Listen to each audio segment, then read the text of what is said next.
오늘 주일에 주시는 하나님 말씀은 신약성경 사도행전 14장 8절부터 18절까지 말씀입니다. 걷지 못하던 자에게 나타난 자유와 구원이라는 제목입니다. 바울이 1차 전도 여행을 하면서 루스드라 지역에서 강력한 이전에 볼 수 없는 기적이 나타났습니다. 나면서부터 걷지 못하던 자가 바울의 말씀을 열심히 듣는 중에 걷게 된 거예요. 루스드라에 사는 사람이 깜짝 놀랐습니다. 의학적으로, 이성적으로, 논리적으로 설명할 수가 없습니다. 자, 어떻게 이러한 일이 벌어졌습니까? 이 세상에 살면서 어떠한 이 현실의 세계와 어떠한 영적 세계가 만나는 장면인데, 한 사람의 영적 지각을 이야기합니다. 바울은 그것이 10절에 그가 하나님 나라 일을 위해 준비되었고 믿으려 하는 것을 알았다. 믿음이 있었다는 걸 알았다는 거예요. 그동안의 고린도 지역에 복음이 전해진 일의 형태를 보면 사람들이 바울의 하나님 말씀을 들으면서 자기 생각대로 듣습니다. 자기 스타일로 듣습니다. 내 스타일로 말씀을 찾아다니는 거예요. 그러나 여기 한 사람은 바울의 설교를 내 스타일로 듣는 것이 아니라 하나님 말씀으로 들었습니다. 바울은 그 한 사람을 주목하게 되었고 바울이 큰 소리로 일어서시오. 그 사람은 순식간에 일어섰고 깡충깡충 뛰었다는 거예요. 성경은 과학과 의학의 법칙을 초월하고 능가하는 하나의 새로운 법칙을 이렇게 제시합니다. 먼저 사람이 마음으로 믿는다. 의에 이른다. 입으로 시인하여 구원에 이른다. 사무엘상 16장 7절에 하나님께서는 내가 보는 것은 사람과 같지 아니하니 사람은 외모를 보거니와 나 여호와는 그 마음 중심을 보느니라. 그 중심이 바로 히브리어의 레바브 마음입니다. 올바른 사람은 올바른 마음을 가지고 자기 신앙과 삶의 중심으로 삼고 그 마음에 자기 삶을 맞추고 살아갑니다. 이런 마음이 없는 사람에게는 자기가 하는 말과 행위와 삶의 노예로 부려집니다. 왜 그렇습니까? 아무런 생각이 없이 일단 말하고 일단 행동한 다음에 그 행동에 맞추어 마음을 맞추어 살아가다 보니 자기 합리화가 이루어지고 자기 변명이 이루어지는 것입니다. 여기서 마음이란 소중한 공간에서 생겨나는 믿음이 생겨나는 것이지 마음과 별개로 이루어지는 믿음은 존재하지 않습니다. 믿음과 마음이 다르게 되면 겉과 속이 다르게 됩니다. 겉으로 드러난 믿음은 좋아 보이는데 정작 마음은 그렇지 않다고 한다면 그 믿음은 가짜입니다. 마음을 찢는 회개라는 말이 있습니다. 마음을 찢는 회개라는 말이 맞지 믿음을 찢는 회개라는 말은 말이 되지 않습니다. 거듭남과 변화 역시 마음에서 일어납니다. 그러나 믿음의 방점을 찍으면 믿음의 역점을 두면 그 중심과 근본을 놓치게 되고 맙니다. 하나님은 바로 사람의 중심, 마음을 보시는데 여기서 바울이 그 점을 캐치했습니다. 바로 여기 한 사람이 하나님 나라의 일을 위해 준비되었고 믿으려 하는 그 믿음, 마음의 믿음이 있었다는 것을 알았다는 것입니다. 이러한 영적 질서가 중요합니다만 오늘 우리는 이러한 복잡한 일상성의 습관과 패턴들이 나의 삶의 본질을 바꿔버려요. 하나님의 말씀을 마음으로 믿는 일, 듣는 일의 지장을 초래하고 있습니다. 결국 나를 어떻게 만들어 버립니까? 앉아서 일어나지 못하는 본문의 한 사람처럼 삶 속에 주저앉아 걸을 수 없게 만들어 버립니다. 믿음이란 받아들이는 마음, 내 의지와 생각과 고집을 주장하는 것이 아닙니다. 우리는 이 걷지 못하는 사람을 고치신 사건을 보면서 이제 우리도 얼마나 걷지 못하는 사람과 같은 불가능한 죄인인지를 우리 삶 속에서 들여다보아야 됩니다. 지금 성경은 한 사람의 불행한 삶을 폭로시키고 있어요. 나면서부터 걷지 못하는 그 삶 속에 주저앉은 사람이었지만 이 한 죄인이 하나님의 말씀을 마음으로 받아들이고 마음으로 믿었다는 것입니다. 성경은 한 사람이 돈을 얼마나 많이 벌고 얼마나 많은 업적을 이루는 일에 관심이 없습니다. 하나님이 없는 삶은 그가 얼마나 자기가 약한 존재를 드러냈는가만 관심이 있습니다. 걷지 못하던 사람이 일어나 걷고 깜짝 놀라 그 자리에 있는 사람도 또 놀라면서 모든 사람들의 반응이 어떠했다고 합니까? 갈등과 충돌이 벌어져.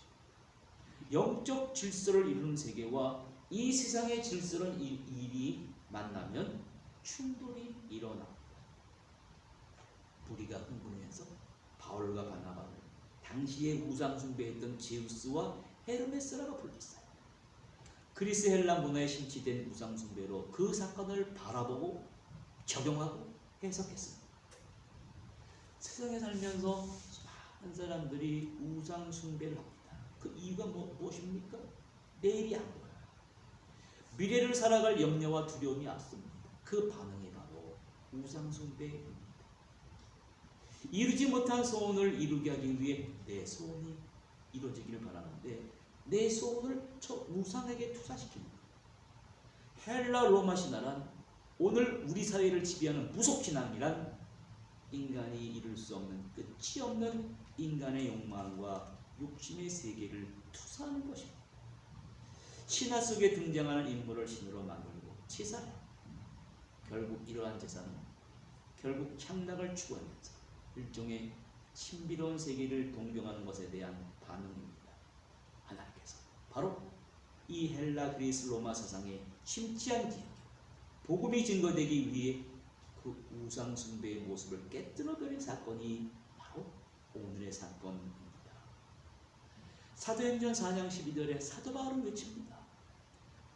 인간이 스스로 신이 되어 구원할 수 없는 길을 보여준다. 구원받을 다른 길이 없습니다. 오직 예수 이름 위에 구원받을 수 있는 다른 이름을 우리에게 주신 적이 없고 앞으로도 없을 것입니다. 오늘 감히 우리가 예측할 수 없는 이 놀라운 구원과 치유의 역사가 우리에게 임할 때 우리에게 요구되는 것이 있습니다. 바른 답, 바른 응답, 바른 자세입니다. 그것이 바로 믿음. 믿음은 하나님의 큰 은혜를 담는 그릇입니다. 바울의 말씀을 듣는 사람 중에 천차만별의 사람이 있었습니다. 수많은 장사하는 사람, 제우스와 헤르메스에게 제사하는 제사장들, 기업과 세리, 수많은 병자들, 그 중에 태어나면서부터 걷지 못하는 한 사람이 있었습니다. 다른 사람들은 다 자기 스타일을 듣고 본성으로 듣습니다. 이 한 사람은 바울을 쳐다보는데 뚫어지게 쳐다보고 그렇게 열심히 쳐다보는 거예요. 그렇게 이제까지 볼 수 없는 그 쳐다보는 모습을 바울은 내려다보다가 비록 장애를 가진 사람이지만 저 사람의 마음속에 하나님의 나라 일을 위해 준비되었고 믿으려 하는 것을 알았다는 거예요. 이 구원받을 만한 믿음, 문제 해결의 기적이 오늘 나에게 나타나야 되는데 나타나지 않아요. 무엇에 심취되어 살아가기 때문입니다. 무엇에 심취되어 있는 것입니까? 사람은 누구나 두 번 다시 오지 않는 자기 삶의 무대의 주인공입니다. 주인공이 미래에 대한 두려움에 발목을 잡혀 머뭇거리게 되면 하나밖에 없는 삶 전체를 망치게 됩니다. 마르틴 루터는 말합니다. 마귀는 만성적 불평자다. 하나님 말씀을 못 듣도록 방해하는 자다. 바울은 그 마귀를 더 나가서 거짓의 압이라고 했습니다. 누구에게나 마음속에 거짓된 자아가 숨어 있어서 한 사람을 유혹하고 속임을 당하게 하고 결국 그 사람을 삼켜버립니다. 하나님께서는 바울을 통해 루스드라의 고질적인 병폐를 고치시기 위해 한 사람의 대남사로 걷지 못하던 장애를 고쳐주시면서 미래에 대한 불안으로 발걸음을 주저하는 현대인들에게 이러한 중요한 교훈을 깨닫기를 원하십니다. 여기 바울과 바나바를 보세요. 루스드라 사람들이 달려들면서 당신들이 바로 우리가 섬기던 제우스와 신중의 신인 헤르메스다. 달려들고 칭찬을 하는데 결코 교만하지 않습니다. 14절부터 18절까지 보면 두 사도는 소리 질러서 나도 당신들과 똑같은 사람들이다. 막 옷을 찢으면서 이러한 일을 제발 버려라. 겨우겨우 뜯어 말려서 자신들에게 제사를 못하게 했습니다. 사도 바울은 바나바의 모습과 사도 바울의 모습을 누가가 부각시키는데 그 모습은 바로 겸손한 사람들이에요. 사람들이 참으로 어려운 두 가지 경우가 있습니다. 그것은 자신을 잃어버리는, 억울한 소리를 들을 때 분통하고 자신을 잃어버리는, 저는 칭찬을 들을 때 자기 페이스를 잃어버립니다. 상대방이 칭찬하면 진짜인 줄 알고 교만해집니다. 칭찬을 들으면 나는 절대로 아니라고 부정해야 됩니다. 바울과 바나바를 보세요. 바울에게 걷지 못하는 자를 고친 영광이 마치 내가 한 것처럼 여긴 일을 나에게 하지 말아달라고 했습니다. 우리의 믿음도 한번 점검해 보아야 됩니다. 많은 사람들이 지식과 믿음을 혼동할 때가 있습니다. 성경을 알고 진리를 많이 한다 해도 그것이 믿음인 줄 압니다. 때로는 자신의 감정을 믿음으로 착각합니다. 제일 어려운 일은, 잘못되기 쉬운 일은 자기의 의지와 믿음의 혼동, 자신의 의지를 믿음과 같은 의지로 생각해서 고집대로 살면서 믿음으로 산다고 자처합니다. 그런가 하면 종교의식을 믿음으로 착각할 때도 있습니다. 종교의식에 익숙한 생활을 믿음의 생활이냐 잘못 생각하는 경우가 있습니다. 성경은 믿을 수 있는 것만 믿는 것은 신념이고 철학이라고 합니다. 믿을 수 없는 것을 마음을 열고 마음으로 믿고 의에 이르는 것이 믿음이라고 합니다. 성경은 눈에 보이는 현실의 차원과 보이지 않는 영적인 차원을 다룹니다. 자기 부정이 깨끗하게 이루어진다는 것은 무엇을 의미하는 것입니까? 평행선과 기차 레일은 절대로 만나지 않습니다. 이것이 수학의 기하학의 공리입니다. 그러나 그림 속의 회화의 세계 속에서는 그렇지 않습니다.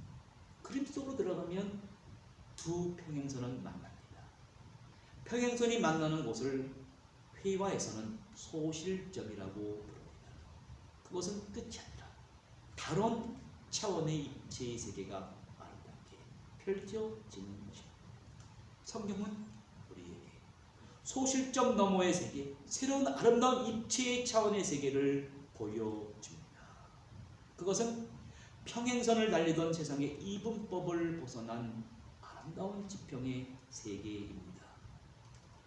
유대인의 달무드에 이런 얘기가 있다고 합니다. 하늘을 나는 독수리는 발자취가 없고 바위를 기어다니는 배는 흔적이 없습니다. 바다를 항해하는 배는 길이 없다는 것. 영적인 세계에서 영적인 소실점이란 눈에 보이지 않습니다. 그러나 성숙한 사람만 볼 수 있습니다. 세상의 길과 세상 밖의 길이 교차하는 곳입니다. 더 많이, 더 크게, 더 빨리 하는 세상의 이분법을 역행하는 것이 자기 부정의 세계가 시작되는 소실점입니다.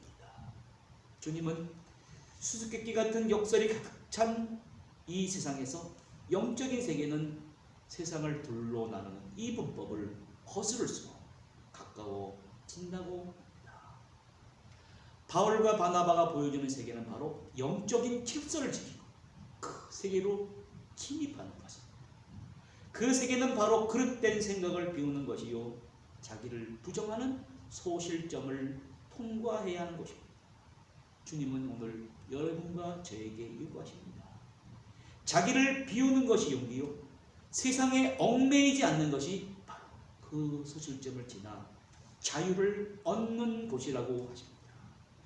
이 소실점, 가짜 인생과 진짜 인생이 통과하는 것입니다. 살아도 산 것이 아닌 가짜 인생을 사는 사람들이 너무나 많이 있습니다. 주님은 그 소실점 너머의 삶을 제시하십니다. 그 너머의 삶이 바로 자유요 구원이라고 하십니다. 주님은 오늘 비록남에서부터 일어나지 못하는 한 사람의 얘기를 통해 말씀하십니다. 우리 앞에, 그대 앞에 자유가 있다. 눈에 보이는 세계를 부정하고 비우는 자는 자유를 얻으리라. 고정관념의 사슬에서 벗어난 새로운 세계가 오늘 우리 앞에 환하게 펼쳐져 있습니다. 주님께서 주시는 신적인 빛에 의해 비추어져서 자신의 최고의 상태에서 올바른 것을 더 이상 놓칠 수 없게 만들어 주십니다. 그것이 바로 본문에 나타난 기적입니다.